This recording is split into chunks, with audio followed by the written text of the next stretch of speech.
Hello, hello, good evening. Howdy. Howdy. How's it going? Oh, the usual. I'm How's your actually tour? good. I'm in one of my favorite hotels actually Oh, because what it's area of the country? I'm in the South. Ooh, very nice. Yeah. But it's next to one of my favorite diners. Oh, perfect. Yeah. Good. And you've got some days off right now? Yeah, I have to we usually have Mondays off. Oh, yeah. But since we're approaching holiday times, we're gonna get a few more. Mm-hmm. Very good. Good. Yeah, I got nothing exciting going on. I'm house sitting for like 10 days.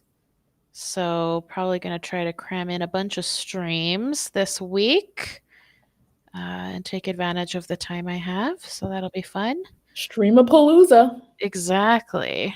Yeah. Hi, chat. Hello, Danny. Hi, Fax Machine. Thanks for joining us, everyone.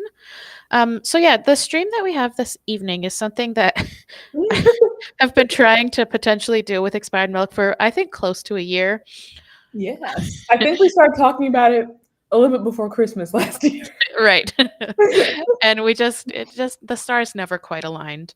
Um, but here we are. So I had built this slide presentation of all like basic radical feminist ideas, and I thought it would be interesting to just present them because so often people don't really know what exactly radical feminism stands for in regards to XYZ topic. So we will view all of the, not all, but a lot of topics and ideas about that topic and share what we think about those things and encourage y'all in the chat to do the same. Yeah, in fact, I think the way, dare I say, most people hear about radical feminism these days is Mm-hmm. through the TERF acronym. Exactly. um, And yeah. and so often like they don't know anything at all about what radical feminists believe. They just think if you're anti-trans, that makes you a TERF, aka a trans exclusionary radical feminist. Except for so many of the people who get called TERFs are not even close to radical feminists in their beliefs whatsoever. So, what do radical feminists actually believe in? Ooh. Shall we find out? Let's. Okay, let's. So, first up, radical feminism. Radical feminism is a perspective within feminism that calls for a radical reordering of society in which male supremacy is eliminated in all social and economic contexts. Radical feminists view society as fundamentally a patriarchy in which men dominate and oppress women.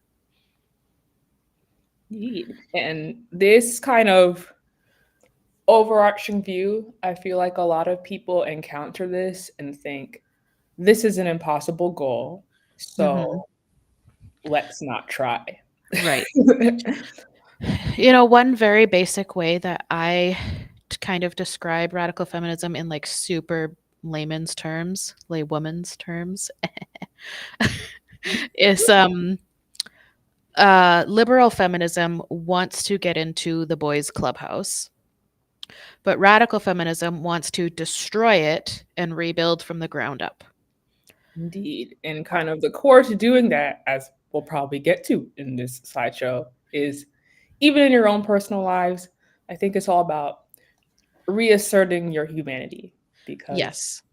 in this context, in this world we are all in, women do not have the status of human. We are all seen Mm-hmm. as subhuman, and this is all working towards to remedy this situation that we've somehow been trapped in for a very, very, very long time.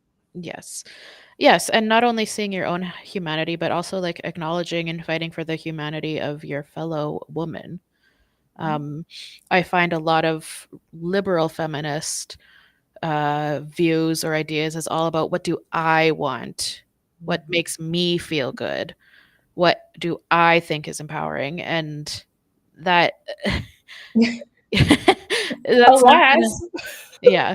we live in a society. Yes, exactly. And so often what liberal feminists like or want or feels good is not, it's detrimental to women as a whole. So it doesn't necessarily matter what you specifically want. It's about women as a whole. Mhm. Yeah. So our first one here is going to be prostitution. What do radical feminists believe about prostitution? So, prostitution is purchased consent is not consent, it's coercion. Sex work is dehumanizing and traumatizing for women and fueled by sex trafficking. The commodification of female sexuality is a mix of misogyny and capitalism. Correct.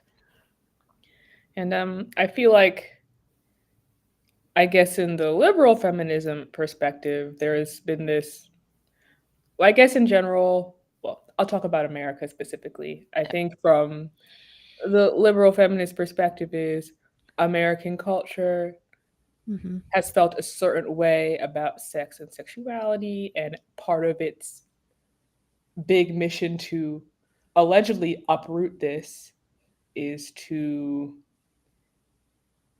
normalize a lot of the sexual violence that has been going on and legitimizing it Mm-hmm. through um, kind of further embedding it into our day-to-day lives.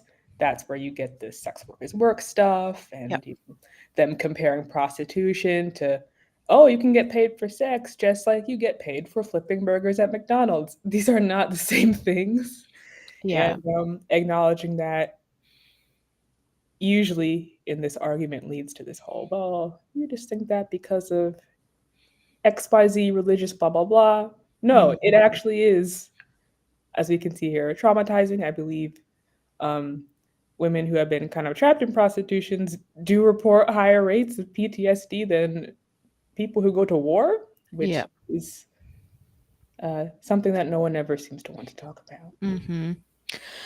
Yeah. Yes.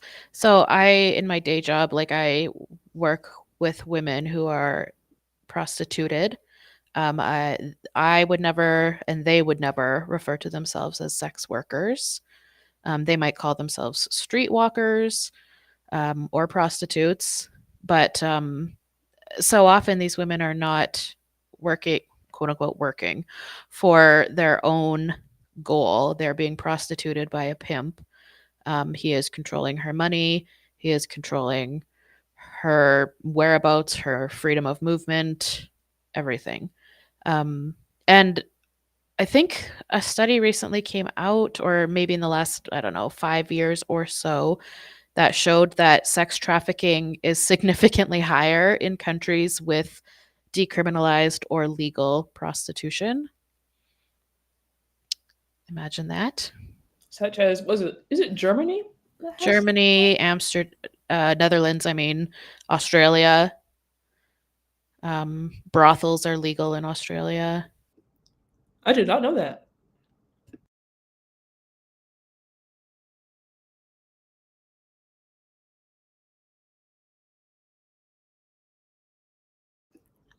Test, test. Hello. Did I lose you?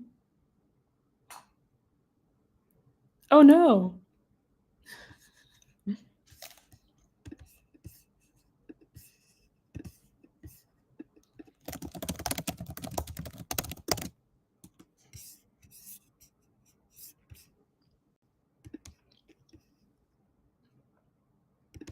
Test, test. Oh, okay. Radical Stream is rebooting itself. I think I'm flying solo for now. Oh, I am the destroyer of worlds.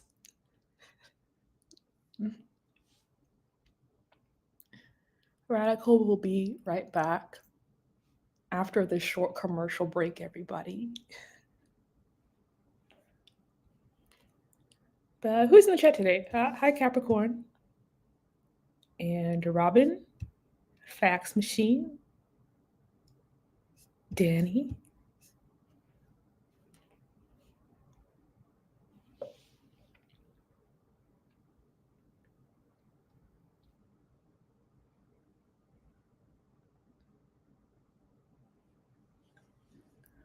I'm bad at solo podcasting. Hi. Oh, I'm no longer. See, I told you I was the destroyer of worlds. Yeah. My computer just closed the browser and said, "We encountered a problem and need to reboot your computer." And it just rebooted itself. So, It's the CIA. great. Sorry.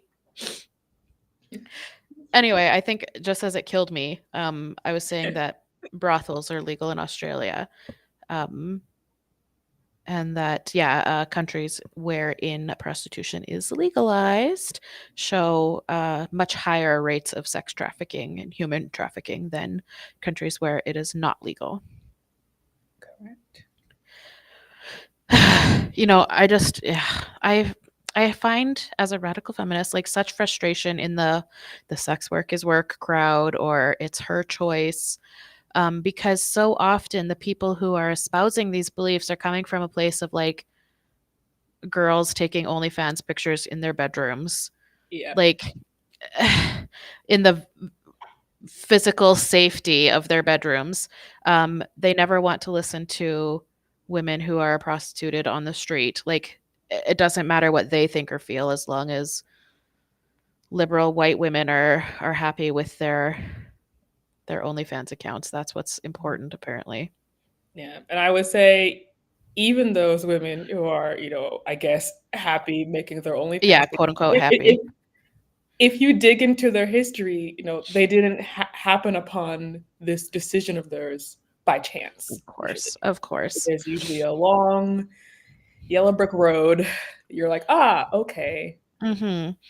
Yeah, I mean, one of my sort of like heroes in the addictions world that I work in is Dr. Gabor Mate, who worked as a doctor in the downtown east side of Vancouver for like 25 years, which is, Canada's most impoverished neighborhood, serious amounts of intravenous drug addiction, streets and on the streets and stuff. Like, and he said that in his 25 years of working in this community where women are prostituted, where people are shooting up on the streets, that kind of thing, he never encountered a single woman who did not survive childhood sexual abuse.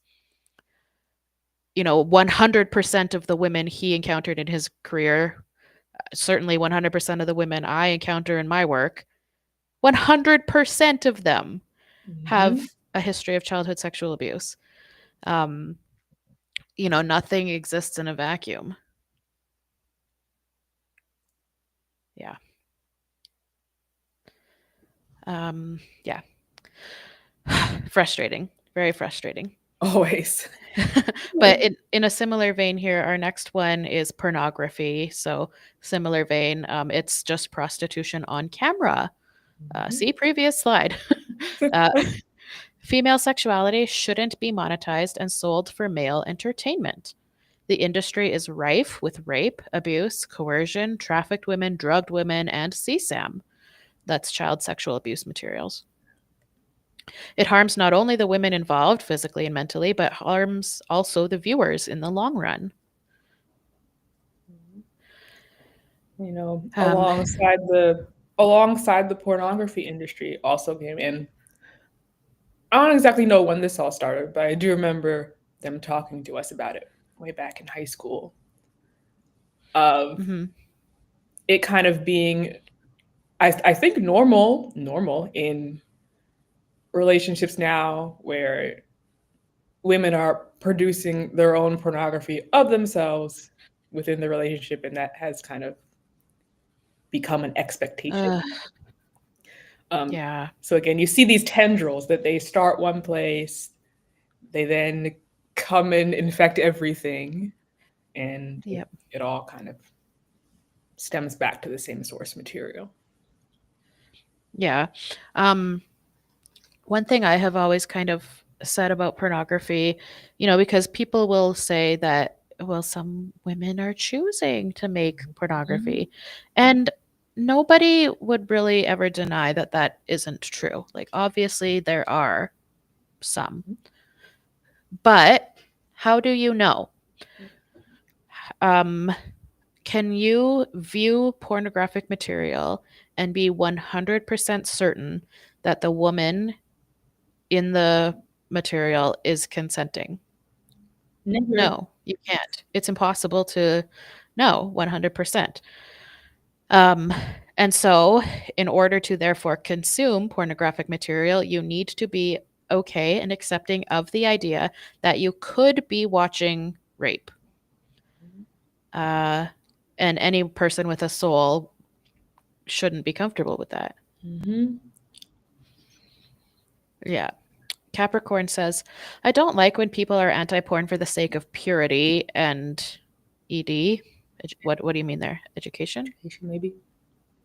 Okay. And not because of women suffering and exploitation. Yeah, exactly.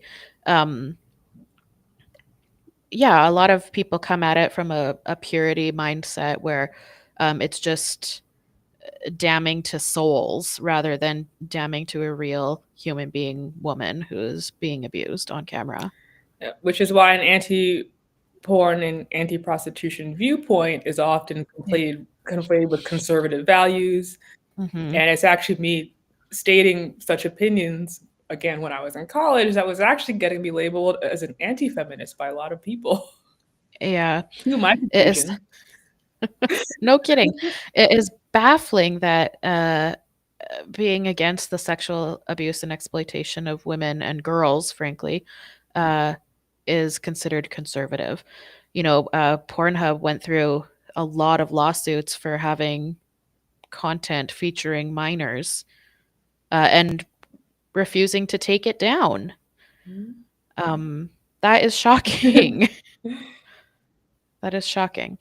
Um, yeah, you can't be okay with the exploitation and abuse of women uh, in pornography and be a feminist. Further, I know like people will also argue things like, oh well, like if you're getting your material from like a big name studio, then you can be sure that there's contracts and everything is consensual. And it's like, I still don't think you can be sure. There's the famous case of Linda Lovelace from the film Deep Throat, who years later said, "Oh no, a gun behind camera was pointed at me the Oh, entire time of." wow. Yes, she said to film the material that her husband made her film, he he was behind the camera with a gun pointed at her the entire time. Is that consensual? No. Nope.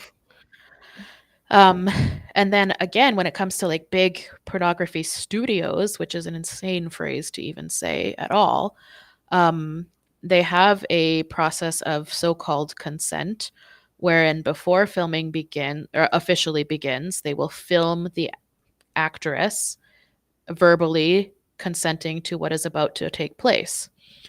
And then after the filming is over, and in some cases after she has been choked, slapped, ejaculated on, made to vomit, etc., she also must be filmed saying everything that just happened was fine and I consented to it all before she will get her paycheck. Ah. And there goes the So, coercion again. right. So if something happened during the filming that actually was very traumatizing to her or she didn't actually want to happen, she won't get her money unless she allows herself to be filmed saying it was okay. That's not consent. That's horrifying. Horrifying. So, yes, pornography cannot align with radical feminism. Our next one is surrogacy. Yes. Another attempt to institutionalize the commodification of women. Yeah. So, surrogacy. Similar to prostitution and porn in the sense that women's bodies become acquirable products for sale or rent. A woman's organs should not be for rent, as it creates a perverse incentive. Most surrogacy is outsourced to disadvantaged women in developing nations where they are made to sign contracts they can't read and undergo poor treatment. Um, yeah, I can't support surrogacy as a radical feminist again because it is the purchasing, using a woman's actual body for the gain and advantage of an entirely separate person. Um, in some situations, she might be compensated not very well. But again, you can't purchase human bodies. And it really has shocked me how quickly surrogacy has kind of dipped into the mainstream and become Yes. like a totally legitimate form Hmm. of reproduction. You know, Yep. against one arm of the multi-armed fertility industry, which also has a lot Yeah. of issues. um, Yeah, like it's like just de rigueur these days for celebrities to have babies by surrogate. Like yeah. it's so commonplace. It's baffling. Yes. And then there is dipping into, I think every now and then I'll see articles about like two guys are suing for the right to Yeah. get a surrogate to have this Yeah, baby for to them. be entitled to a woman's Yeah. body. What? Further, sometimes it seems a little bit risque to say this, but it's a form of human trafficking, isn't it? Yep. Um, you're purchasing a baby. Hmm. And also, like, I am not one to be all about like babies and reproduction. Like, I'm actually quite against it.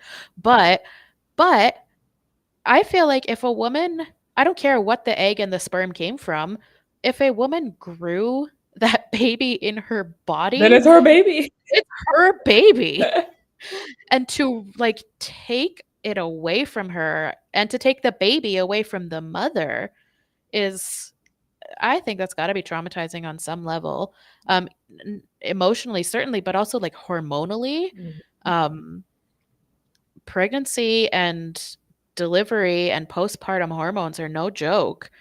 Uh and yeah, it's totally trafficking to take it away from a mother. Yes, I think people routinely downplay the toll or some pregnancy takes on the body. And I guess similar to how you were saying, well, in these big porn studios, they have to say consent before and after. I think there Mhm. have been legal cases coming up recently where if the couple who ordered the baby are Ugh. not happy with the baby or something Yes. happened to the baby, then the woman who had the baby or attempted to have the baby is totally screwed in a Yeah. whole bunch of stuff. Yeah. I've heard, yeah, a few of those situations where, yeah, maybe the baby has like a disfiguration or something, and the purchasing parents are like, actually, I don't want it. Like, It's like sending a meal but back to the kitchen at a restaurant. It's like, no, make it again. right? So baffling and shocking. Very dystopian, and yet here we are. Yeah. Lamb says, uh, did you guys see that weird video of the gay couple and their surrogate? Her face wasn't visible, just her belly and the baby. So dystopian. Ooh, I didn't see that, but that is really dystopian. Again, just like using the woman as an object. She's not a person, she is just a belly and a womb that is for their consumption. Yep. In fact, surrogacy is probably the biggest example of saying the quiet part out loud that exists today, Mm, which is why I'm just so shocked that there really is no pushback against it from any angle of the political right. aisle. I know. Um, yeah, baffling. Lily said, depending on the situation, this isn't just rent a room, rent a womb. It's stealing a child away from their mother. I do believe the mother-child relationship being severed like that is damaging to children. Yeah, and to mothers, I think, both. Yeah. I wonder if postpartum is common or happens at all. I am sure it does. I don't have any research off the top of my head to back it up, but I cannot imagine that it doesn't happen. Mm. People see women's bodies as baby factories, so they think pregnancy is no big deal. Uh, Anne Lind, no, I didn't see that Wired article. Um, but I did see that, like, because Kim Kardashian had a couple of her children via surrogacy. I think so did Khloe Kardashian. But I did see that, like, Kim's surrogate was paid something like $60,000 or something. And to me, that seems crazy low. Yeah. Like, also, like, for the average person who uses a surrogate, I have no idea what they're compensated. But if you're a fucking billionaire Kim Kardashian and you're paying a measly 60 grand for your, I mean, this is an insane sentence to even say. Yeah. But like, I get it though. I get where you're coming from. how can you be, how can these women who go through this as surrogates be quote unquote compensated that pathetically? Ugh. And yeah. And just like, you know, the thing that leads to children, the PIV and pregnancy itself, I think people really do tend to downplay how high risk and dangerous all of these actions are because they're Oh, like, well, yeah. this is nature. It's supposed to happen this way. So why can't you just pop out babies forever until you die? It's Yeah, like, no, well, it's extremely dangerous to women. Pregnancy is very dangerous. Oh, God. Yeah. I actually had a very big argument with someone about that once when I stated pregnancy is dangerous. Like, what do you mean? Like, why would you say that? I was like, well, if you, Hypertension, yeah. preeclampsia, tearing, slipped discs, hip displacement. Uh, It's like where have you been? It's like, well, we have hospitals now. I said, yeah, and yet and yet, right, all these things exactly. still happen during the pregnancy, after the pregnancy, these lifelong consequences Yeah.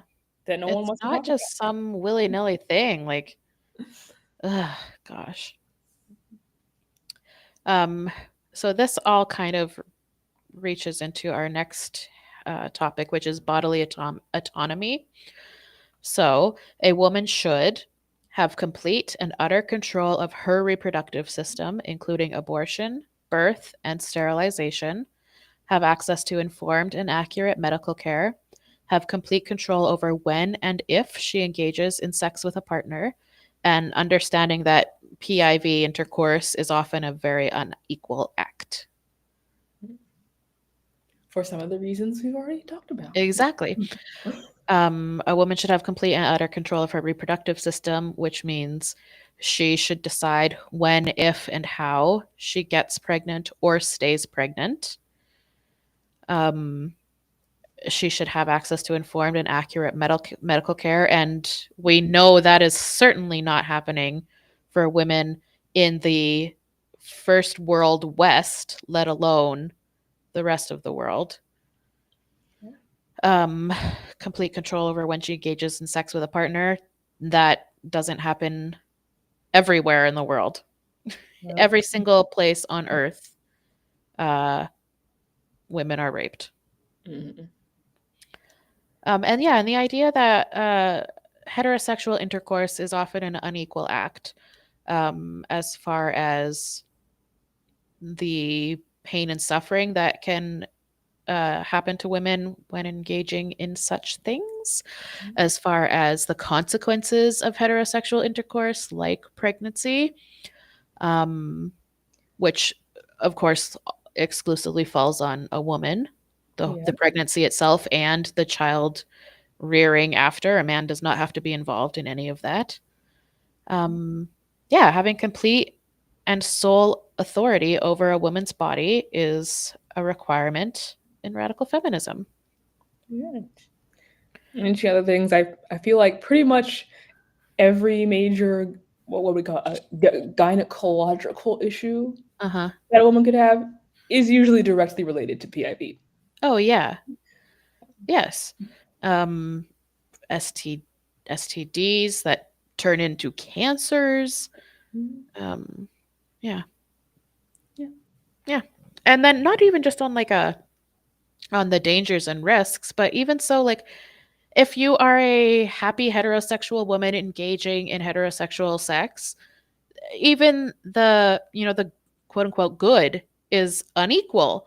Um Something like 78% of women do not and never ever will have an orgasm from that kind of sexual uh act. Mhm. So even like the good, it's not even that good. Yeah. And also, remember, we live in a society, the given circumstances in which this is all going down as well. Yep. Now, I think I often reference because patriarchy as a term has become so watered down and disembodied from the actual thing that's going on. I Mm, usually say male culture. yep. Usually, you can recognize when something is rooted in male culture when you recognize the hierarchies that are Yes. embedded within it. It always comes back to hierarchy, um, power imbalances, Yep. which is, you know, if women involve you, you can probably find it somewhere. Yes. Yeah, always ask yourself who benefits. Uh who is getting the benefit? It's pretty much never women. Yep. Pretty much never. Mhm. Whether you're talking about heterosexual sex, whether you're talking about childbearing, whether you're talking about makeup, whether you're talking about porn, prostitution, it's almost never a woman who's benefiting. Yep. And if you're for all these things, again, take a moment and ask yourself, how did I get to this place? Yes. How did I come to these conclusions? Let me unpack this. Yes, exactly. Yes, so bodily autonomy is a requirement in radical feminism. In order to be a radical feminist, you do have to believe that women should have full autonomy over their bodies. You cannot be a pro-life radical feminist. That's an oxymoron. Mhm. Yeah. Yeah. And of course, since it's edgy to push against this stuff these days, we've had Uh-huh. the more recent popularity of all these guys being like, "Your body, my choice." Uh, Again, saying the quiet part out loud, and it's uh, cool. It's hip. yeah. Shocking. We're in interesting times. That was Nick Fuentes who said that, right? I don't know. I'm pretty sure it was. And to see how far this shit is going, Nick Fuentes was recently on Tucker Carlson's show, Mhm. and Tucker Carlson like treated him with kid gloves. And that actually, this is kind of off topic, but that has Nick Fuentes being on Tucker Carlson's show has really put a big rift in the American right wing. Really? Yeah, because I've heard the name Nick Fuentes, but I don't know. Oh, he is like the worst of the worst. Like he is like you've got I mean, not that it's acceptable, it's not, but you've got like the run of the mill average white racist American, right? Like but Nick Fuentes is like hard R N word. Um the Jews control the world, New World Order, the He's like blacks should be in prison. Yeah, Like he's like supreme edge lord, but with actual power in his platform. yeah. And so he was on Tucker Carlson, who is like a right-wing Fox News guy, a very popular one. Um, and Tucker Carlson was quite gentle with him and not really challenging him at all on his actual for real Nazi beliefs. Not like, oh, you're a conservative, so you're a Nazi. Like actual for real Nazi beliefs. He For goes on and real. says, "I'm a Nazi." Actually, Yes. Yes. God. And Tucker was not challenging him at all, just glossing him completely. And so there has been a little bit of a rift in the American right now for those who are on the side of Nick Fuentes and the quote unquote more normal right wing who are like, wait a second, whoa, whoa, whoa. Like, we're conservative, but like, not that. Fascinating. Yeah, Yes. I've heard of some things like something about. Marjorie Taylor Greene being ousted from something, but I haven't Yes, looked into it yet. for the same, pretty much the same, for being like, "No, fuck that Nick Fuentes guy. That is not who we Oh, are as conservatives." fascinating. Yes. So, The plot thickens. yeah, very much so. But yeah, let's get back to radical feminism. Yeah. So, uh, next one is the nuclear family. Bum bum bum. So, the nuclear family allows for the isolation of women both emotionally and financially. The family unit, ideally, includes a large safety net of family and friends who assist in child rearing. Women should not be financially dependent on men, as this opens the potential for abuse and difficulty leaving via power imbalance. Mhm. And yeah, pretty much that. What male rule benefits from first and foremost is the isolation of women, the Mhm. lack of knowledge sharing between women, Yep. the lack of passing things from one woman to another, Mhm. and the easiest way this is accomplished is within these nuclear family units, which are a somewhat recent invention. Yes, quite a recent invention Yes. in the grand scheme of the Yeah. timeline of humans. Mhm. Um, the saying is always it takes a village to raise a child, right? But Mhm. in the last 100-ish years, 125, 150 years, Mhm. it's come down to what we call the nuclear family, which is a husband, a wife, and their children. Um, and yeah, it's very damaging to women because of the isolation, emotionally and financially, the expectation that they serve one man, that they don't have education, they don't have uh, career prospects or ambitions, even. Um, yeah. Mhm. And of course, it's one thing to see on paper, then another thing to actually, if you just think about all the other friends if you see the process of people you grew up with entering into their own nuclear family situation, it actually is quite alarming and tragic to witness. Hmm. I think I grew up in a pretty normal situation. Everyone had a pretty okay life, but we're in our early 30s now, so a lot of my friends are getting married, and every single one of them, without exception, shortly thereafter, there's this proposition to move away from everyone they know and their entire support network, Yeah. all in to support the man they just married because he just got a job Yeah. somewhere else. Yeah. Why should he wherever they are? Yeah. His job is important. How Mhm. many men are giving up their jobs, their lives, their friends, their family, moving across the country to support their wives' career? So few. Yeah, so few. And then you question it, it's I guess from a woman's perspective, because we grew up in a society, it's like, Mhm. well, we're partnered now and this is compromise and this is me supporting. And it's like, no, no, you need to look out Yes. or else you're going to find yourself in this situation where Mhm. even if you're not truly isolated, even if you do know people out there in the world, you will feel like you are. And that will impact the choices you make Yeah. every single day. Yeah, and isolation doesn't necessarily just apply to other human. Like she could be completely financially isolated, right? Dependent on her husband's income. Um, if you don't have your own job, your own income, and shit hits the fan big time, then what? Yep. Then what? Also, like, it is shocking to me that in this day and age, um, married couples have totally combined finances. Yes. It's our money. Huh? Hmm. Like, I think having, a shared account for like your rent to come out of, okay, Yeah, whatever. But the like, rent, the mortgage, maybe the car payments. Okay. right? Like, but having a singular account for every paycheck is bonkers. Yeah, I actually, again, I'm around that age, so Hmm. I've gotten into arguments with my friends about it where they're like, yeah, married now, we have a joint bank account. And I said, yeah, and you still have your own, right? They're like, no.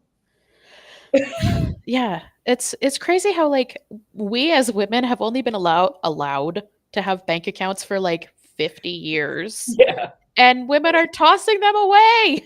Mm-hmm. You know, this is a crazy thing I'll share about my upbringing. Um my parents do and have always had a singular bank account. Mm-hmm. They have both worked. Um you know, for my childhood, my mother was a stay-at-home mom, and then when my sister was born and I went to school, my dad was a stay-at-home dad. But when they're both working, they have always shared 100% of all money. It's just their money. It's crazy to me. Uh, It is be like, so not crazy. even a box under the bed. You know. No, no, it's bonkers. And I know more people that are like that, and I just it's not a good idea. And you know, so many women will say things like, "Oh, well, like we have a trusting relationship, or our relationship is solid," and it's like, but every single woman who has been abused thought the same thing. Exactly. Like, I don't want to doom anything for these women, but every single woman who's been abused thought that her man was different. So, like, just have your own money. Have your own money. Yeah. And so, like, my sister, she's 5 years older than me, so same age as you. Yeah. And she was in a sorority in college, so she has lots and lots of girlfriends. So she's been to lots and lots of weddings Mm-hmm. around the age I am now, so like early 30s. And Uh-huh. now 5 years down the road, where she is exactly half of all those over a dozen weddings she's been to, already half of them are over, Yeah. and over in quite fiery fashions Oh that no. have left some of the women she knows pretty much destitute. Ugh, Yeah. awful. Yeah, I mean, economically, women are often at a disadvantage anyway when it comes to the wage gap or the socialization of women into careers that don't necessarily have as much advancement as high-powered quote unquote male careers. Um, women are frequently at an economic disadvantage anyway. So like what money you do have, make sure it's yours. Yeah. Ballistic says see also trad wife to single mom pipeline. Yeah. Yeah. Yeah. Okay. So next one, uh, capitalism. So, capitalism is the system that allows the commodification of women and their bodies. Women shouldn't have to sell or rent out their bodies in order to survive. Capitalism offers little to no social safety net for poor or disabled women. Yeah, capitalism is the system of selling labor for profit. Um, and if you're not able to do so, if you're disabled or you're poor in other ways, like you're Yeah. fucked. Yeah. Sucks to sucks. Better find those bootstraps. Yeah, exactly. Um, it's it's not what's the word I'm looking for? It's not a I don't know. It's not a system that is going to work for much longer, I think. Yeah. It is a system which is very much defined by hierarchy. Hmm. And it's, Extremely. yeah. Yep. And like like we've been saying, we live in a society like right now, capitalism is the system we have. We do have to have jobs. We do Mhm. have to pay for the necessities of life like food, shelter, clothing, unfortunately. But we can also make choices within that system to like lessen the negative effects. Um, like not supporting certain corporations if they don't align with some of your beliefs, which, you know, in a capitalist world, it's almost impossible. But Yes. not supporting industries that are harmful with your money, like not supporting, I don't know, pornography industry or the beauty industry or fast fashion that exploits poor women and children in lesser developed nations. There are ways in which you can function in capitalism which sucks. But you have to, as a radical feminist, you have to look for those ways to participate in the system we have, but in the least damaging way. Correct. And I usually say it's very important for the purposes of, I guess, furthering the feminist agenda that we kind of work on providing infrastructure Hmm. for feminist goals. Yep. So, I mean, you know me, I always harp on and on about women's residences and how we should really start creating these social safety nets by being in community with each other. Hmm. One thing that exists today that didn't always exist is pretty much any city or town you go to will have women's shelters and places you can go to, you know, not be totally left out in the rain. It's not a perfect system, but it's something that has been created where there was once nothing. So Yep. those little things we can do provide infrastructure to lessen Yeah. the burdens of capitalism on those that will impact the most. Yep. Um, as well, we have no choice but to earn and spend money, but you could spend that money at women-owned businesses. Um, that's one place you can put your money as well. Like, I think about, like you were talking about women's residencies and stuff. There's, again, it goes back to the nuclear family. Like, there's such this drive to have, like, to move in with your boyfriend or to be with one man in a marriage and a house and two kids and whatever. um you could buy a house with your best friend, Yep. right? You could move into an apartment with a bunch of women or a home with a bunch of women. um you don't need a man.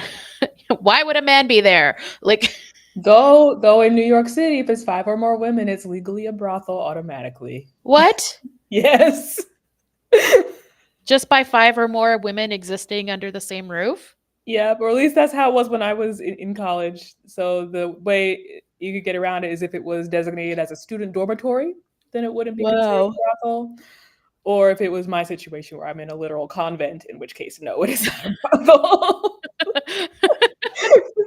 Wow, that is wild. Yeah, it was kind of a running joke amongst my peers. Like, let's move in together, but not too many of us. Wow. That is crazy. Yes. Um, Rats keep expanding. Great username.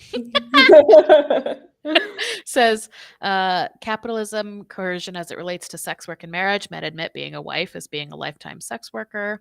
The line is very thin. Yeah. SW 1990. The Golden Girls is the blueprint. Yes. Yes. Or a favorite of mine, Laverne and Shirley. Mm-hmm. Yep. Or a more modern reference, Two Broke Girls. Oh, I haven't seen that show. I haven't really either, but two women living together trying to survive. Yes. Um, Ooh, this is interesting. Hey, it's me says, I've been looking at 4B spaces and recently I have seen women claim to be 4B temporarily or 4B while dating, or that 4B is just women getting the competition out of the way. It's weird. What do you think? Hey, it's me. Did you post this somewhere else on the internet recently today? Because I swear I saw this exact discussion. Maybe it was Reddit. Today. I swear I saw this exact question today on Reddit. Um, or maybe Reddit inspired your question. I'm not sure. Yeah, I expired milk. Any thoughts? Well, as soon as 4B became this viral thing, Hmm. I knew it would quickly be watered down into Yeah. the same back and forth of all the women getting together like, oh, I hate men, men are trash, blah, blah, blah. I'm not Hmm. gonna do this for 2 weeks, so you'll think about your behavior. And then, and then that's pretty much what happened. So I'm Yep. not surprised. Uh, 4B is just the newest term people like to fling around to Yeah. It's effectively just sit there like and not change anything about their lives. it's just like turf. Like, it's used in the wrong way. It's now meaningless. Um yeah, the thing is especially when it's Western women talking about 4B, because we know that it is thriving in China and Korea. Yeah. But when we talk about Western women who talk about 4B, it's again, it's coming at it from like an individualistic lens rather than the collective, which radical feminism always has to be about the collective. Um, and so it's like, I'm going to be 4B until a better man comes along, or until men respect me. And it's not about you, it's about all of us. Yeah. So if you're just waiting around, I'm not going to have casual sex anymore until I find a nice, good man. First of all, he's never coming. And second of all, that's not what the motive is or should be. Uh, so yeah, it's too individualized in when it's talked about in a Western context, unfortunately. And I don't have a whole lot of faith that we'd really see actual 4B practices taking place at large in the West. Mhm. Yeah, I think my favorite post I saw, it was like months ago when it was still people were talking about it all the time. Women coming out and be like, my boyfriend believes in 4B, so we're gonna be 4B together. Well, I said, excuse hmm, me. interesting thought. Has anyone read Yeah, the source material? right? That is crazy. So Um, same old song and dance, but a new term to call it. that is crazy. Will Cardigan says, I think it's a good practice for women, though. I Yeah. 1000% agree. I will always endorse 4B, or sometimes we call it separatism on this channel. I am in full support of separatism. I am pretty radical about my separatism.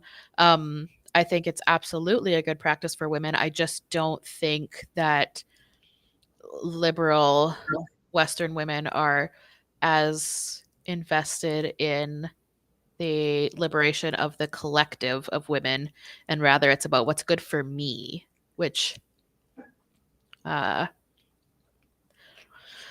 I don't know. A lot will look at 4B and say, well, that's nice, but for me personally, that would just make me suffer. And so hmm you over there are good to do it, but never for me because it's best for me to do what I've been told to do. Yeah.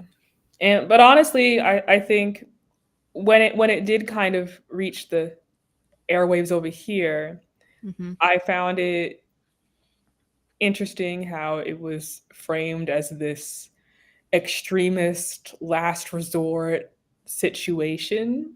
Yeah. When, from my perspective, it seems like common sense that this would be the first conclusion any woman would come to once interacting with this society, Yeah. because it literally involves doing nothing.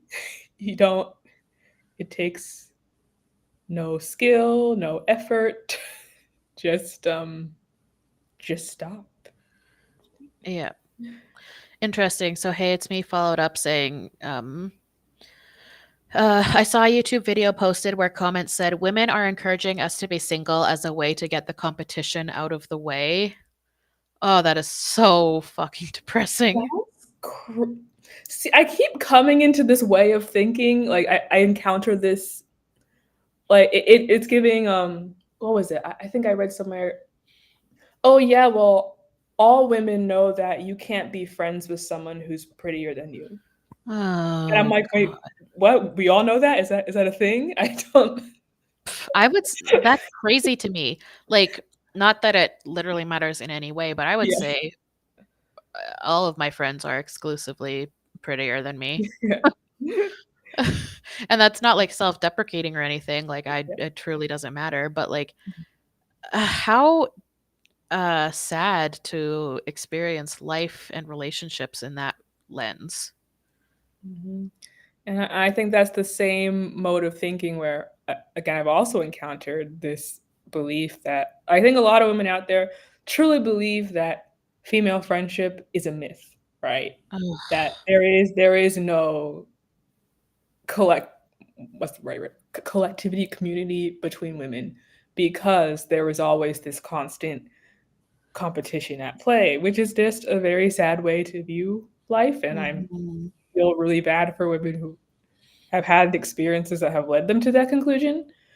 But it all Yeah, is it's in the really so sad that women are led to think that the only truly, like, satisfying, fulfilling relationship will be with one man for the rest of their life, when, like, I have extremely fulfilling, emotional, wonderful connections with my female friends. I don't have, like, I'm a lesbian, so, like, that's, taking care of the dating side for me. But I don't have any men in my life. I have a father, but, like, I don't have any interpersonal relationships or friendships with men.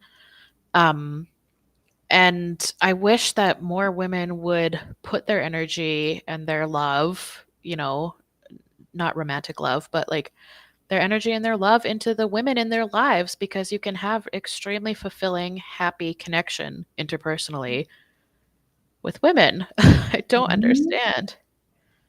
And that is, and then like everything you just said, read that as a myth to so many people. Um, Connection to and community with women is not seen as a destination you arrive at, but rather a limbo that you're in until the man comes along, as you kind of started with that.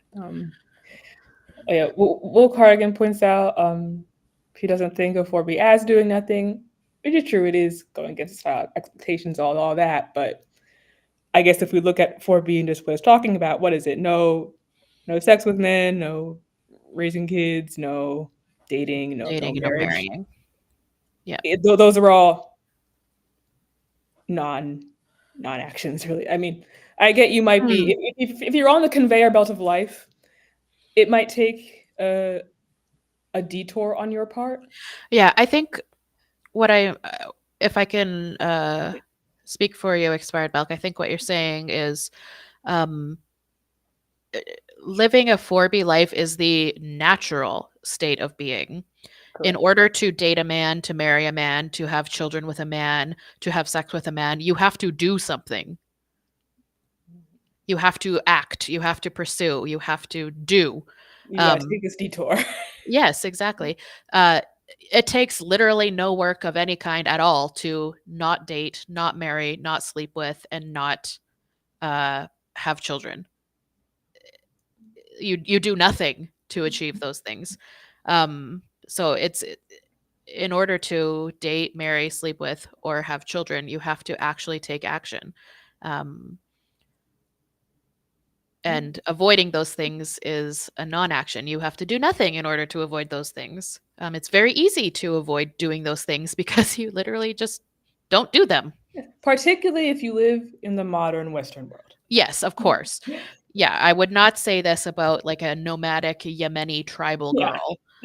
Which is somehow where the conversation always gets. It's like, well, what about Yeah. the Bangladesh, whatever? I'm like, okay, well, that's a different conversation, obviously. But you Mhm. in New Jersey, Yeah, literally. You could literally just not do it. Yeah. Okay, our next one is uh let's see here. Next one is about BDSM or kinks, fetish stuff, etc. Speaking of Um hierarchy, exactly. So much of weird sex stuff is often framed as, but I like it, but I choose it, yada yada. So wherein the majority of subs or submissives are women and the majority of doms are men, fetishization of slavery, power imbalances, rape, incest, pedophilia, and abuse, hurting your partner does not magically become healthy if you can orgasm to it. Power imbalances leading to physical and emotional abuse and trauma are harmful. No amount of liking something makes it necessarily a good thing. yes. Um, People like and enjoy all kinds of really harmful shit, and violent. sexual behaviors are not acceptable uh, in radical feminism. Yes. Uh, it's not healthy. It's not safe. And I hear BDSM practitioners always use their slogan: "Safe, sane, and consensual." Um, Oof. yeah, they can only engage in what they call scenes or play if they are being safe, sane, and consensual. Um, there's nothing safe or sane about getting off on abusing or being abused.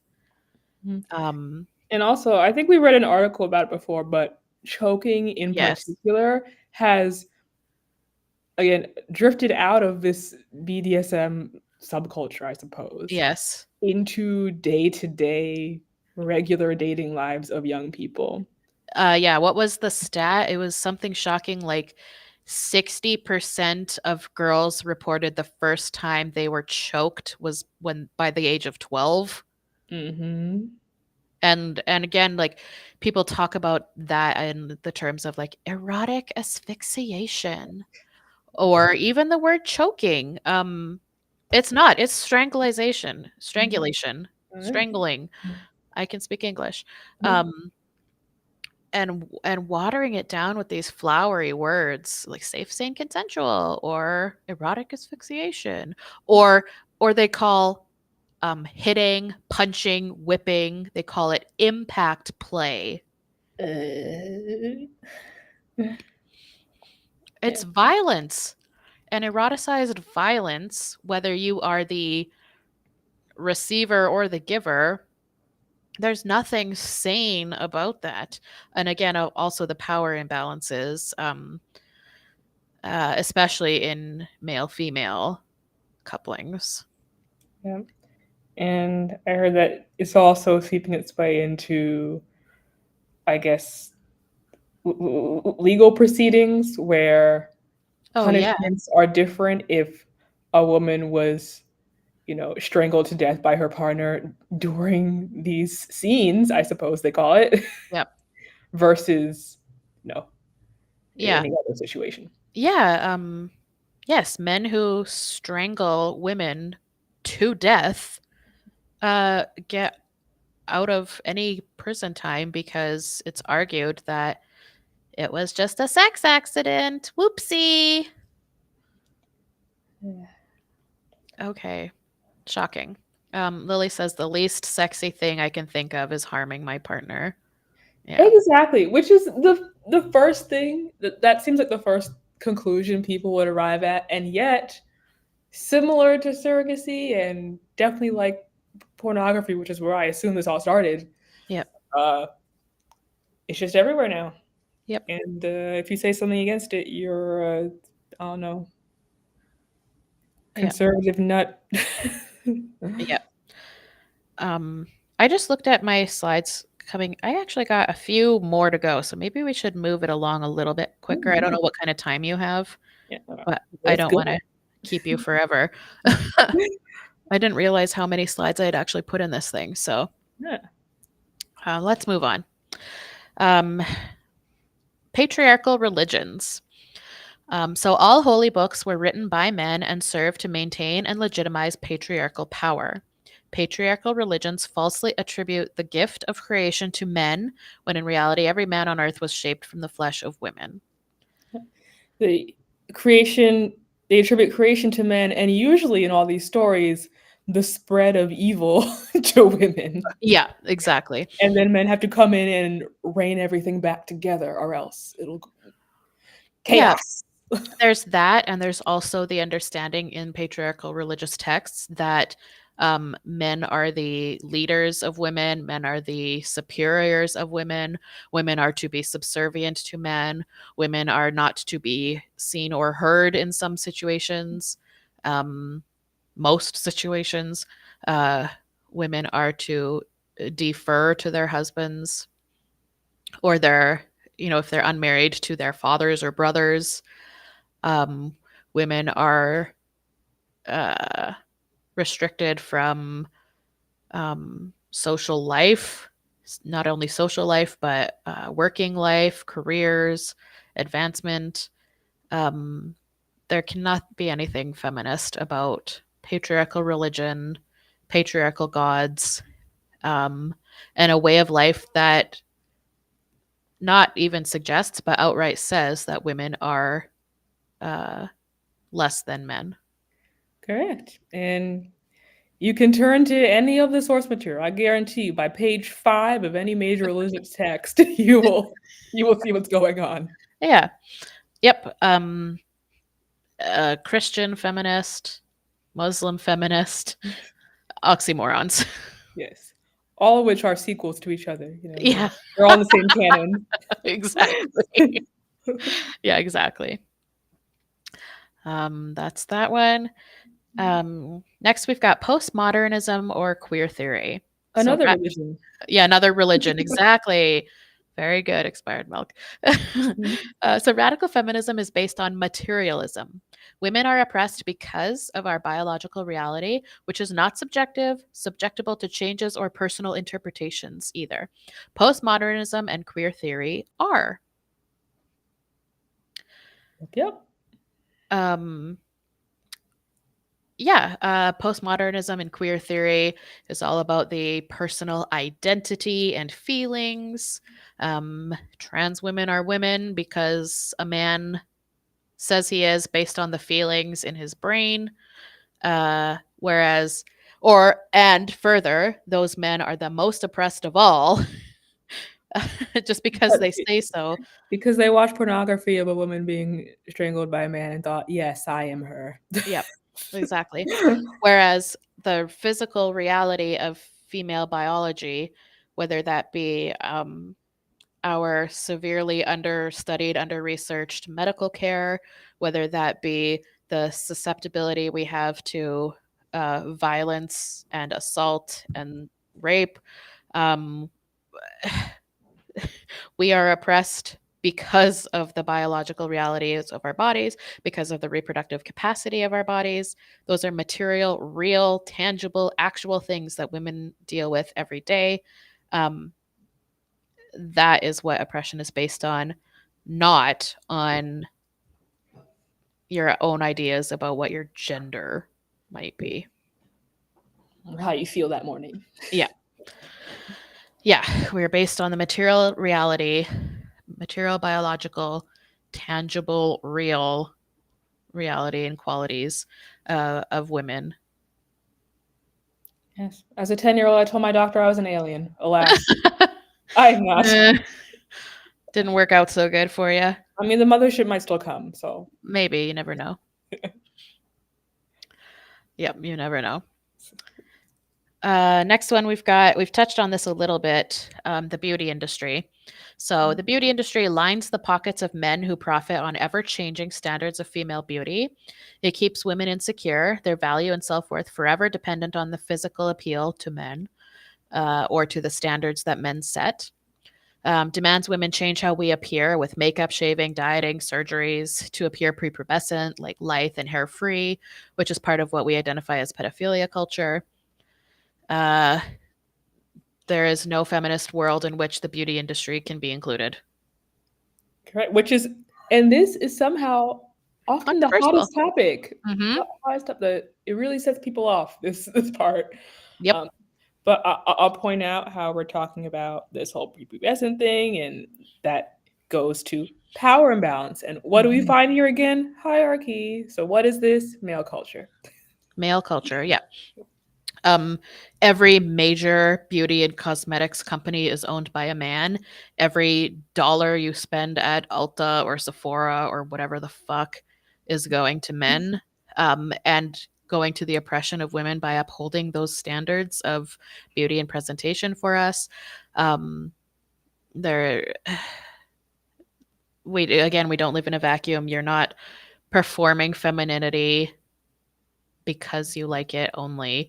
Um, an analogy I use for the beauty industry and women who say, "Oh, it's because I like it." Like, if you've only ever been fed carrots, like, do you like carrots?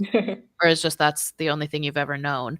The beauty industry has presented beauty ideals, beauty standards as the only option there are for women, and that's just not the case. And in fact, participating in those things is harmful to all women. So stop it. Stop it and lead by example. Exactly. You cannot be what you cannot see. Um, I want, the 7-year-old girl in the supermarket line with her mom to see me, a barefaced woman with hairy legs, just existing in the world. To see that there is, oh, I don't have to dress up. I don't have to paint my face. I don't have to. Like, no, you don't. And you shouldn't. Yes. And further, not just like beauty products, but like surgery was mentioned in here too. Um, Literally cutting open your bodies and inserting or removing things for an ever changing standard of beauty that is not going to be the trend 5 years from now. Literally bloodletting for beauty standards? Mm-hmm. Insane. And even And this, go ahead. I was going to say, and who's profiting from that? Primarily male surgeons. Ta-da! Ugh. Yeah, but I'll still make it over. I was in a car with a bunch of, again, conventionally attractive actresses who got into a conversation about beauty, and they were the entire car ride they were picking apart every single thing about their faces, about their bodies, and all these procedures they wanted done so they could fix that and that. I had never been part of a conversation like that before, and I didn't even know so many things existed, particularly in the realm of surgery with these fillers and things. So that was very eye opening Yeah. to listen in on. Yeah. And Lily pointed out spending so much time, money, and concern on beauty and how to get more of it handicaps women. And men know that. They take advantage of that all the time. Yes. Women are spending money on these things that men are not spending. Uh, Women are spending time on these things that men are not spending. And women have less time and less money than men to begin with. They're Mm-hmm. giving it to this shit? No, stop. I think the saddest one was I heard about women who worry about their makeup when they're going to give birth because Oh, they don't want to look ugly. yeah. Talk about really combining all the things Yeah, that happening is at shocking. once. Um, I want to talk about this comment from Will Cardigan. No woman is as hated as the woman who shaves her head or cuts her hair short and refuses to wear makeup. I don't think that's true. I really don't. I think this is a fear that a lot of women have, and they feel that like when they're not wearing makeup and there's someone asks them, "Oh, are you tired today?" or something, they think that that is some kind of like attack Yeah. or judgment or whatever. But I just don't think that this is true. As a woman who doesn't shave, who doesn't wear makeup, who doesn't present femininely, um, it's just not true. Yeah. Uh, Like, and expired milk, I know that you always keep your hair really short. I went to the barbershop today, actually. Yeah, exactly. I think this is a fear women have, certainly, but I really don't think it's reality. Um, and and further, I will say your or a woman's discomfort with presenting herself in that way, or her, yeah, she's not comfortable in presenting herself that way, is not the same as being hated. And secondly, you have to practice to get better and comfortable.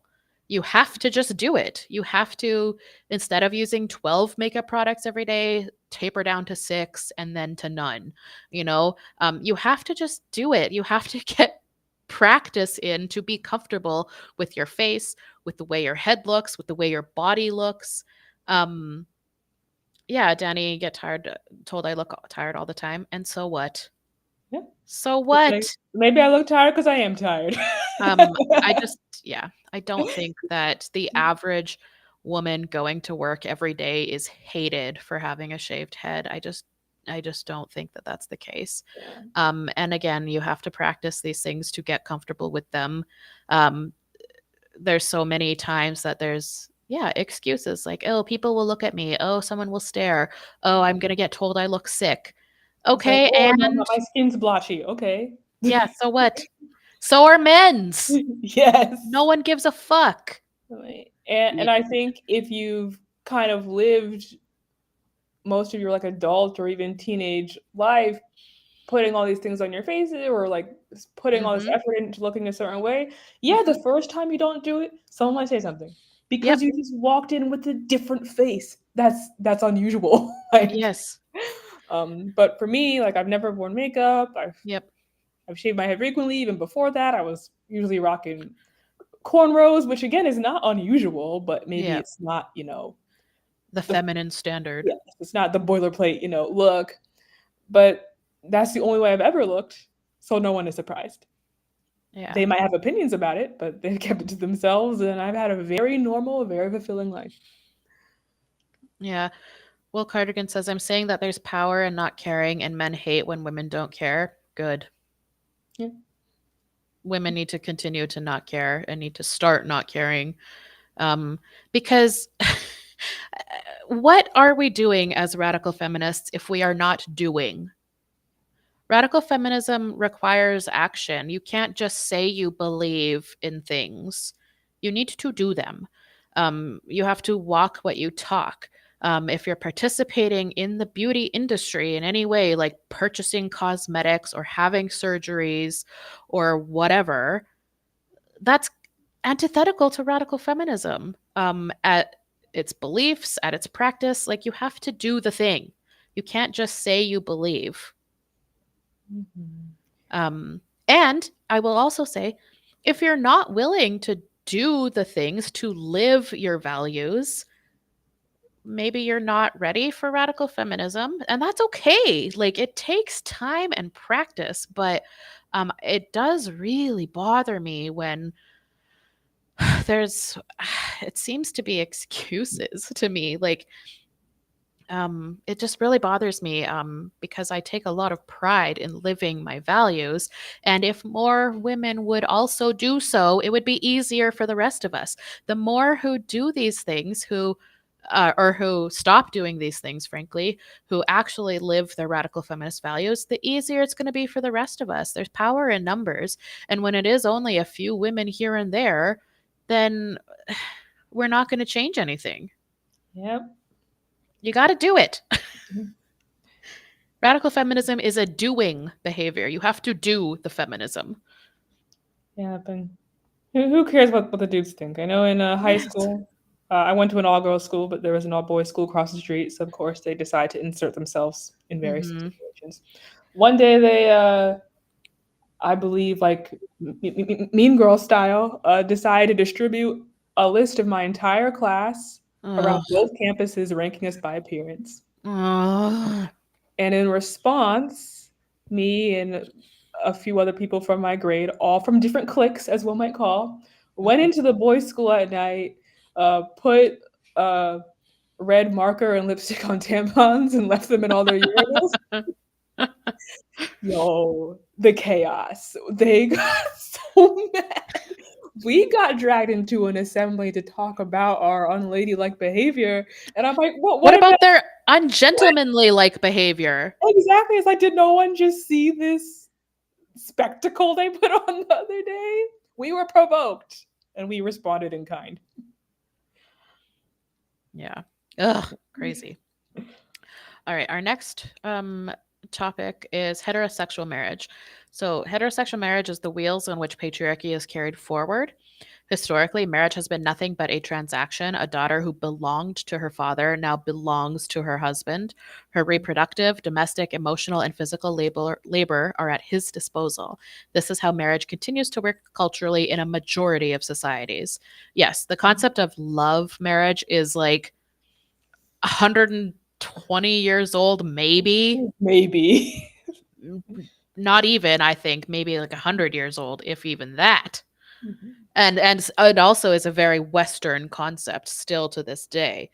And you could also unpack what love even means when we're talking Yeah, about men who are right. wanting to tether this woman to themselves for the rest of their lives. Well, Yep. what does that really mean? Yep. Um, yeah, heterosexual marriage and feminism just don't align. Becoming a man's property. I mean, maybe in the West it's not so much that now, but often even the most s- so-called feminist of women will take their husband's name still. Mhm. Um, and like this says, also her reproductive, domestic, emotional, and physical labor are now at the disposal of one man. There's an equal balance of power in all heterosexual couplings. Yeah, and when I started going to weddings again, we're at the age where my friends are getting married. The first one I went to, I was honestly taken aback by how horrific it was. Do share. I mean, it's everything people know that happens at weddings, but watching it go down, listening to the words that were being said, how people were acting, it was kind of like just every worst nightmare coming to life. But then there's that argument. It's like, well, this is normal. This is happy. This is what we're supposed to do. Everyone here is on board. So why does it feel so Yeah. horrendous? And I had to think about that for a good long time. Yeah, what is that quote? Uh uh Cruella de Vil from Disney's 101 Dalmatians Oh yeah, I think I saw this said, recently. "More good women have been lost to marriage than to war, famine, disease, and disaster." Snaps for Cruella. Walt Disney. But it's so true. Gosh. Mhm. Um, this bleeds nicely into our next one, which we've also hit on separatism. Ooh. The only way to avoid male violence, abuse, and manipulation is to live a life away from males. In the big picture, includes not dating or marrying men, living with men, birthing children for men, befriending men, etc. See also 4B6T. On a lower level, includes choosing women owned businesses, friendships, teachers, personal trainers, service providers, charitable organizations, etc. Um, yeah, like on the large scale, yes, the 4B. But on the smaller scale, like go to a woman owned restaurant, hire a female handy woman at your home, uh, Yep. prioritize relationships with women. Like you can do it on a small scale. Yeah, like even today, I travel for a living, so I'm not at home right now, but I Yep. had to get a haircut. What did I Mhm. do? I looked for female barbers. Exactly. It took 2 seconds and I found one. Hmm. Yep. Now, ideally, certainly it would be a full 4B situation. Um, but again, we live in a society. Yeah. So Yeah. you can practice it in, yeah. Yeah. If there is an option for whatever you need to be done by a woman, that should be your first priority. Um, maybe there is no female plumber in your city. What are you going to do? Like, literally, there's nothing you can do, But when you have the choice for it to be a woman, take that choice. Mhm. And Um, I think kind of like way back at the first slide when you just kind of say what the mission statement is, a lot of reactions from women is that's too hard, that's impossible, so we just shouldn't try. Like if we can't send all men to Mars, then what's the point of talking about separatism? So I mhm. like how you broke it down just with your slide. This is how you do it. Yes. No, it Yep. doesn't have to be a nuclear button all at once, but there are steps you can take. Yep. Yeah, and Helga says, unfortunately, full separatism and widespread separatism is not happening. Yeah, I definitely hear you, but that doesn't mean it can't happen for you, right? Um, we're not going to be able to control what all of the women around us do, but you can control what you do. You can practice separatism, and your separatism can be an example to the women in your life, and maybe they will choose that too. And it also comes back to, the more women care about this stuff, Yes. the more infrastructure can be formed Yes. around it. Like I know I'm a kind of a rare example, but I went to the girls' school, to the girls' camps, to the girls, pretty much everything growing up. When I was growing up, I looked for the women's residences. I looked for the women's clubs, and some of that was there.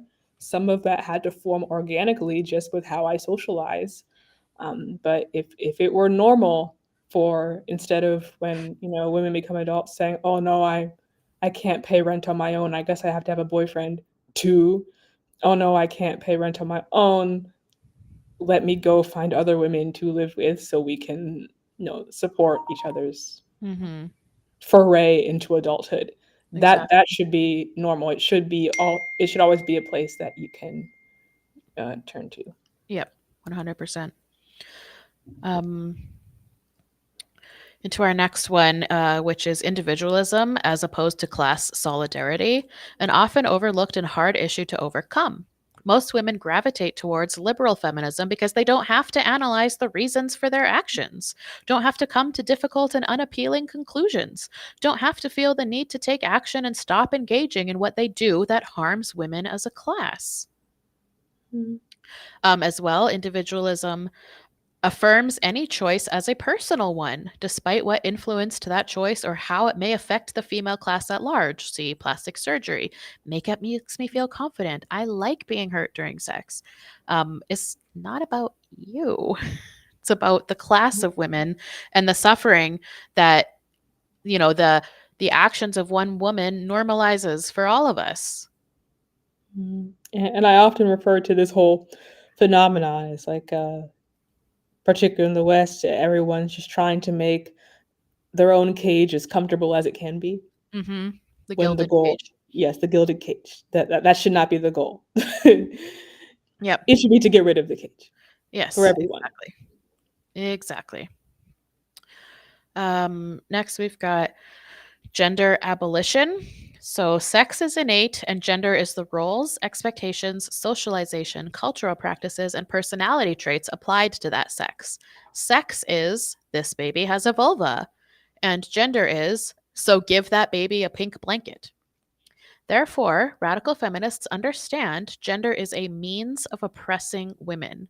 This creates clashes with trans activism, which upholds gender as innate. Mhm. And the main clashes regarding gender, males are male and females are female, even if they have dysphoria. They are still the sex that they were born with. Males have privilege, male privilege, regardless of their identity, regardless if they identify as an oppressed woman, because society is built to uphold and amplify them. Females will be oppressed regardless of our identities, regardless if they identify as male, because society is built upon the female as a resource model that holds us as sexual and reproductive resources for male pleasure and male heirs. Facts. Facts. No notes. Yes. So, yeah, let's dive into some radical feminist goals. So, radical feminist goals are women's liberation via the dismantling of male power structures, i.e., the destruction of the clubhouse, and the rejection of a woman's role within society as a lesser class. Um, it's not women getting into the male clubhouse, it's an entirely new clubhouse Yeah. where the preconceived ideas about the former clubhouse have no application whatsoever into the new one. And then we've got some ways to achieve this. So the first one, which we just hit on, is separatism.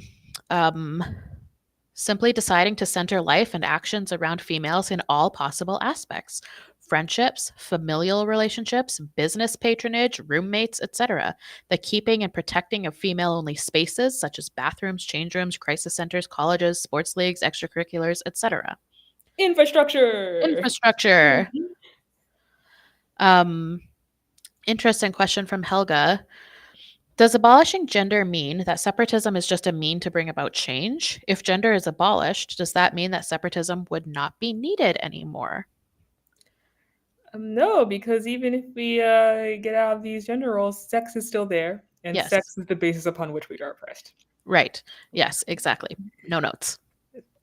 Um, Even if we lived in a genderless society where there were no expectations on male or female behavior and roles, the reality is we still have biologies, and males are at a significant advantage in all ways when it comes to biology.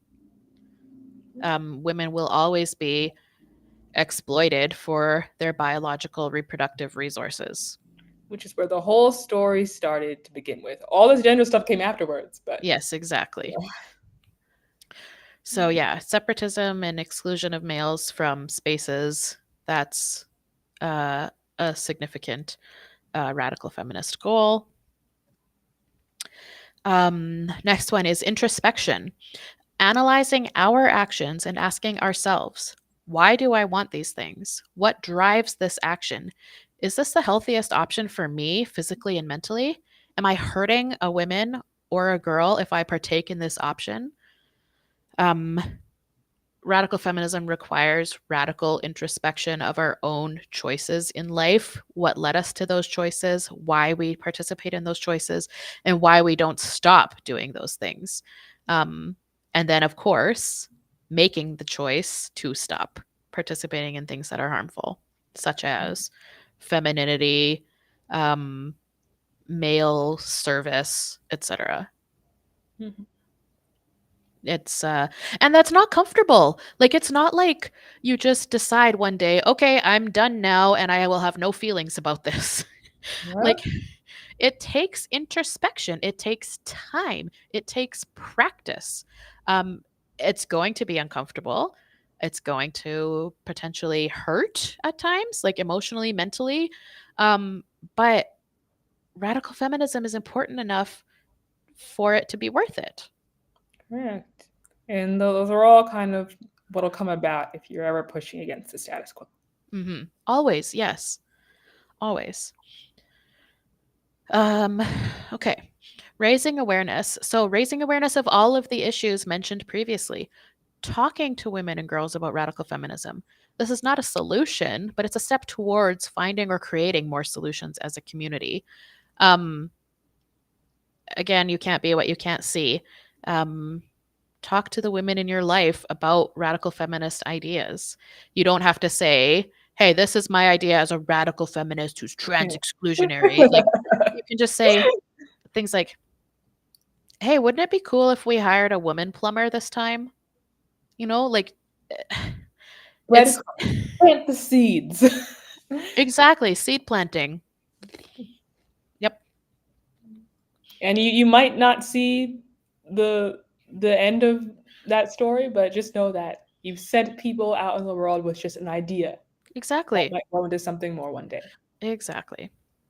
As well, being politically active. So, being a political agency and action is essential for female liberation, especially concerning topics such as reproductive rights, legislation of prostitution, electing representatives, etc. We certainly do not live in a perfect political world.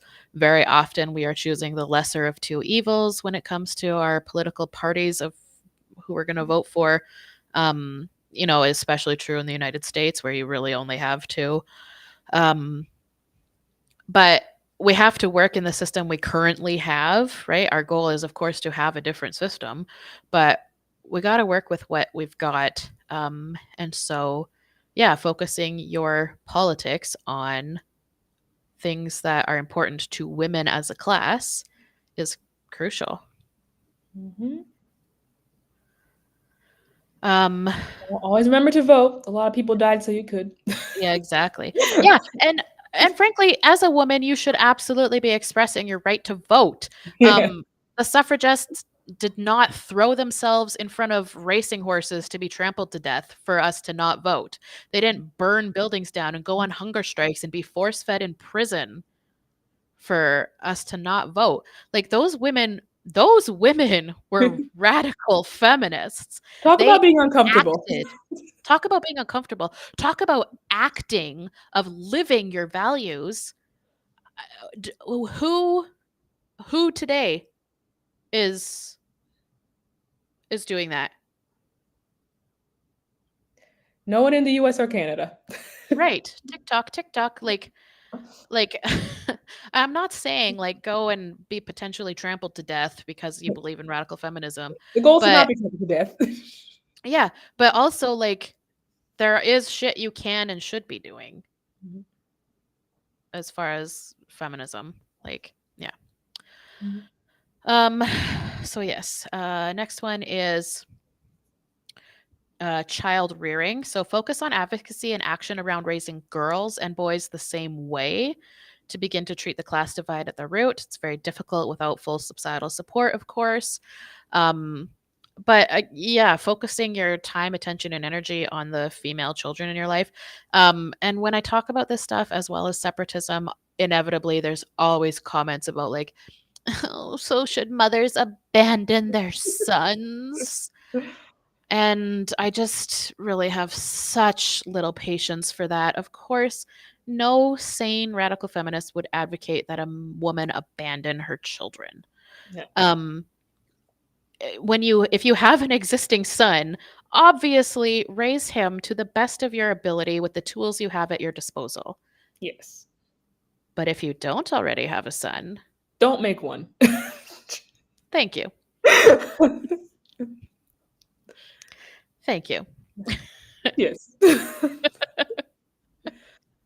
A very easy thing to avoid. Yes, a Again. very easy thing to avoid. Yeah. And let me go back to that. As far as yeah, don't make a son. Don't make a daughter either.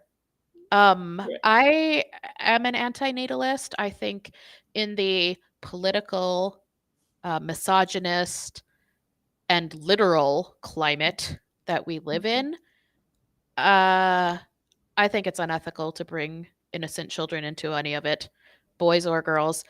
Um, because what are babies born today going to have as adults? Indeed. I And I there, don't have a lot of hope. I mean, maybe that makes me a doomer, but whatever. I don't have a lot of hope for both the literal climate and the political and misogynist world we live in. yeah, there's everything that happens after the kid is born, and of course, everything that will happen to you for this child to come Hmm. into existence in the first place. And every single daughter, every single girl child, every single female baby is just going to be a victim of patriarchy. And every single son is going to be a benefactor and perpetrator of patriarchy. Mhm. I think it's unethical. Yep. Yes, of course. Once the kid's already there, do your Yeah, of best. But course. I usually roll my eyes at the teacher sons. If we could just, eh, you don't think we've tried that? Yeah, women have been trying to raise good men for like what, 100,000 years. I'm sorry to anyone listening to this, but you are not going to be the magical special one who's going to achieve it. It's just not going to happen. So, in conclusion, radical feminism is for female people by female people. It is intersectional and pro woman above all else. Um, Thanks. Any final thoughts, expired milk? Um, in conclusion, men are dangerous and should be avoided. Yep. Men are dangerous and should be avoided.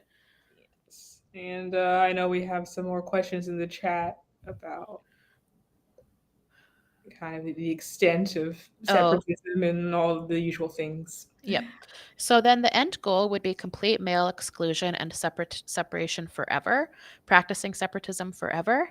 Given that biology would always be there, what would be an ideal world for us? Do you have any thoughts on this? I just think the goal is to change needs to be forced. Yep. And the the most viable way to bring about that change at this time is separatism. We are all the products of thousands of generation of rape and male subjugation. Hmm. That won't be fixed in 10 years. it, No. it it's not going to be fixed in our lifetimes. But you can take steps, and I'm Hmm. going to go back to it.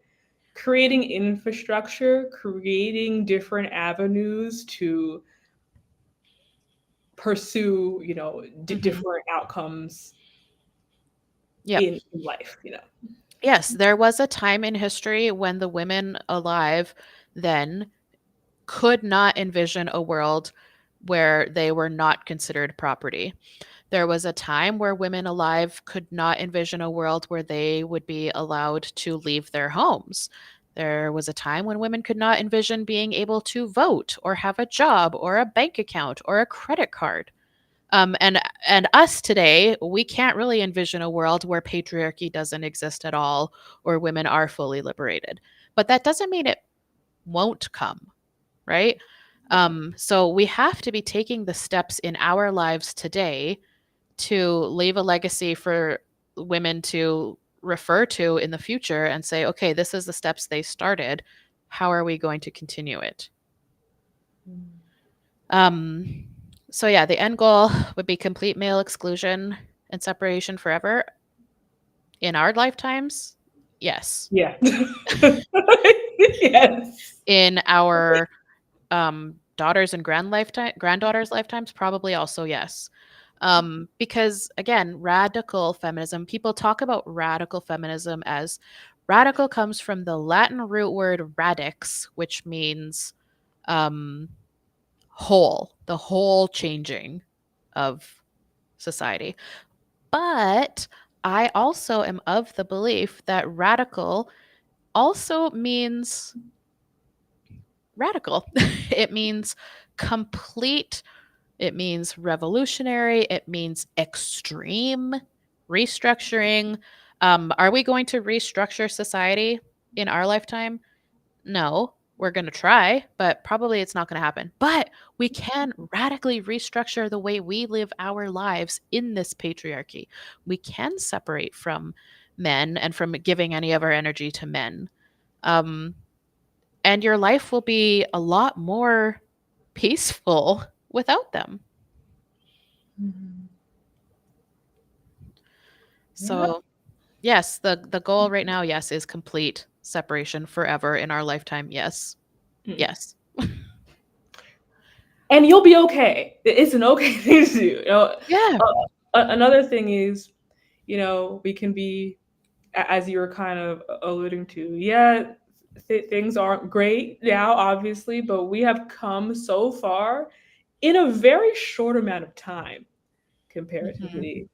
And I kind of discourage this view of us as, powerless or at the whims of nature and men will always be bigger, stronger, whatever. It's like, no, we do have the power to enact change. We do have agency, Mhm. and um, we can, in our place and time on this earth, make an impact. And Yes. and we have ample opportunity and ability to do so. Yeah, yes, and thanks to the women before us who were force-fed in prison on their hunger strikes, because Yes. without them, we would not have the ability to do what we're doing today. So, we need to be that for 2 or 3 generations of women from now. Yep. And in the process of doing that, things could get ugly, and they Yes, probably will. they have to You have probably. to. You gotta blow up the Death Star. Exactly. Exactly. I almost made the full stream without mentioning Star Wars. Listen, I would have expected no less. So yeah, expired milk, I will not keep you for much longer because this has been long enough, and I appreciate you giving us your time on your day off. No Um, problem. I'm chilling. yeah, so thank you so much for joining me for this stream. Finally, it's been a year in the making, Yes, um, and I I love all of the women that I stream with, but I was particularly wanting to have you here for this topic, so I really appreciate you coming. thank you. I hope Yeah. everyone else enjoyed it too, whether you listen now, whether you've stumbled upon this video 10 years from now. Yeah. Hope things are going well. Yes, leave us a comment, women from the future, and tell us how Yeah. things are going. Does the United States still exist? Beautiful. And additionally, thank you to the wonderful women in the chat who participate with your comments and your questions. If this is your first time here, thank you for joining us. I know I personally can be a little intense, so thank you for sticking it out. And please join us again. I stream not as often as I would like, but when I have the time, I'm going to do so. And this week, I probably will be streaming maybe, at least for sure, another one time this week, maybe twice. Maybe on Wednesday. That's a maybe. Friday is a definitely. We will be streaming same time, same place on Friday. Friday fun day. Yeah. So yeah, to the women in the chat, thank you so much for joining us this evening and all of the time when you do come to these streams. There would be no point in any of this without the women who engage in the chat. Otherwise, we would just be talking to each other, which we could just do on Discord. So I am very appreciative. Thank you. Um, in the description box of this video, there should be a link to Expired Milk's Substack, and her YouTube channel. So you can subscribe to her both on YouTube and Substack. And I think that's it. I'll be an annoying YouTuber and say when this is over, if you would refresh the stream and leave a comment, that would be awesome. If you have a question about anything that we've discussed please leave it in a comment. If you have a comment about anything we discussed, please tell us. That's always helpful and interesting to know. And that's pretty much it. So I'll be back maybe on Wednesday, but definitely on Friday. And thank you.